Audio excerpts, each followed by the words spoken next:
believe me, this is the most difficult thing in an obstetric scan. That is when you finish a scan, patient asks, the first question they ask is,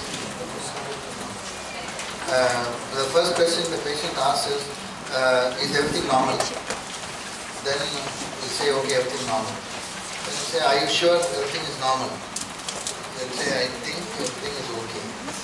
Then they say, can you guarantee me 100% my baby is normal? Then you say, well, we'll think about it. Then we say, lie down, and then we see again. Then suddenly we find at some point we are losing our confidence in our own the scan which we have done. The second thing is, we know when to start doing a scan. So patient is put on the table, we move the probe, some images come on the screen, we are ready starting the scan. But actually, who defines that when to put the probe back and tell the patient everything is done? That's more difficult actually. So whether you have done, that means you have seen all the information or you extracted all the information from the scan as much as possible, and then you feel satisfied like putting it back. So this point actually, does it go by time? Do you spend 5 minutes per patient, 10 minutes per patient, or 20 minutes per patient? Or does it go by what you are able to see and how much you are able to see? Those kind of definitions have to be done, and that's more important in the second trimester. Now, even in early pregnancy, the patient comes with 6 weeks amenorrhea, she's got some pain at her. Then you do the scan and you find that you are not able to see an intrauterine gestational sac. She's got pain. So your mind's going towards whether she's having an ectopic pregnancy. But then you search and search, you find no ectopic pregnancy. Now you do a transvaginal scan. But how long will you do it? Before you say, I am sure I have seen what I need to see and I am not able to find the gestational sac. If you find it, then the scan is over. But if you don't find it, you don't know when the scan is getting over. And even after removing the probe, you are still not sure. Maybe there is still an ectopic ambulance. So you tell the patient, come back after a few days, I will see. So this, when you complete a scan, sometimes you are very sure of what you have seen. Sometimes you feel a little incomplete. So how we are going to fill that gap is an issue which we will discuss today. And also to identify serious abnormalities, to identify growth disorders, to assess fetal well-being, and also to identify patients who need further testing. That's also important. So a scan should lead to some kind of management decision making. So when we do fetal testing, when we say normal, the word normal on scan, I'm talking about a targeted scan, actually means the fetus appears structurally normal for this period of gestation within reasonable limits of expectation. Now, we can't put this in every report. When you say, give an ultrasound report, fetus appears structurally normal for this period of gestation within reasonable limits of expectation. We don't put that, we just say fetus appears normal. Okay. But that word normal actually means this. Because this period of gestation, because you do a scan at 20 weeks, everything appears to be normal. The patient comes back at 32 weeks, you can find diaphragmatic hernia. Or you can find renal pelvis dilatation. These things can evolve over a period of time. And then suddenly you start thinking whether you missed it in the first scan or it has come after that, so on and so forth. So this statement is very important, but it's provided it has been performed by a well-trained operator who has exercised maximum skill and concentration while performing the scan. Now, very important because let's say I have 27 years of experience in ultrasound. I have been working from 7 a.m. in the morning, and 8 p.m. in the evening I have a patient who comes and I find there's polyhydramnios. This happened to one of my students recently, and she got up and said, I remember your statement very well. So she had polyhydramnios. 3 people had already seen that patient, and they said unexplained polyhydramnios.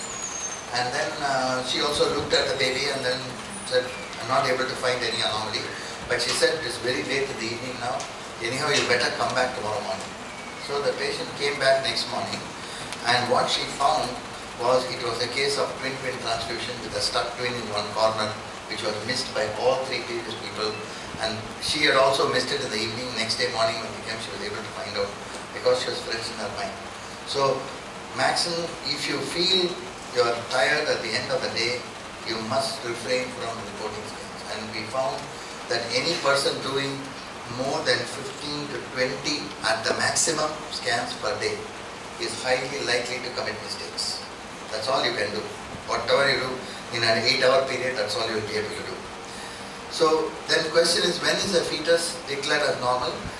No congenital anomalies. Structural malformations is what we are looking at. And do we look at chromosomal malformations? Today we have facility to screen for chromosomal disorders, especially Down syndrome, which we'll talk about. And no metabolic disorders. But that's something which we cannot say. We can only say that after the baby is born. And we do that by doing newborn screening for thyroid, congenital pressure, so many other disorders. But can we predict whether the baby is functionally normal? Because the mother, every mother wants to know whether the baby will stand first in class. That's all they want to know. And the baby, even before the baby comes out, they already designed that this baby has to be top of the class, IQ has to be the highest and all that. But that's something which we will not be able to provide, because in spite of absolutely normal baby coming out, that baby may have some functional abnormality in some small percentage of the cases. But by and large, 98% plus of pregnancies will result in a normal childbirth. And when we talk about ultrasound in pregnancy, we are talking about early pregnancy, that is before 10 weeks, 11 to 13 weeks, 18 to 20 weeks, and beyond 32 weeks. These are the 4 periods where ultrasound is going to have some kind of a value. Now you see there are some gaps here, let's say 14 weeks to 17 weeks. Now this is a very bad time to do ultrasound actually, because you are neither here nor there. You are not able to harness the goodness of the 11 to 13 week scan, and your second trimester scan, the anatomy is not really very good for you to do a detailed anatomical scan. So in between, it is preferable that you wait for some time. In case you are somewhere in the middle, it's preferable to wait for some time before doing the scan. Then of course after 32 weeks, the time period of the scan varies depending on what is required. So the timelines are very specific. Now early pregnancy scan has its own, if we say in a low risk patient who has absolutely no risk factors at all, she's just a young primary who's coming, there's no family history, and she has no symptoms during early pregnancy except her usual vomiting and all that. The first time you need to do a scan is 11 to 13 weeks. There is no necessity to do a scan earlier than that. But if before 10 weeks, before 11 weeks, if a person has symptoms like bleeding or pain, then certainly you need to do an early pregnancy scan. Because pregnancy can be confirmed by a simple urine test, and once the patient is asymptomatic, you can still wait till 11 weeks to do the scan. Because during the 11-week scan, you have quite a number of things which you can do. First of all, you can date the pregnancy well. Secondly, you can find out the number of fetuses very efficiently. Then you can do screening for Down syndrome, and you can look for some very serious anomalies at that time. The ideal period will be around 12 weeks. Let's say 11 to 13 weeks. The ideal period is around 12 weeks. Then the 18 to 20 week scan is very special, as I said, because if you miss out on the 11 to 13 week scan, the 18 to 20 week scan can still be used for dating the pregnancy.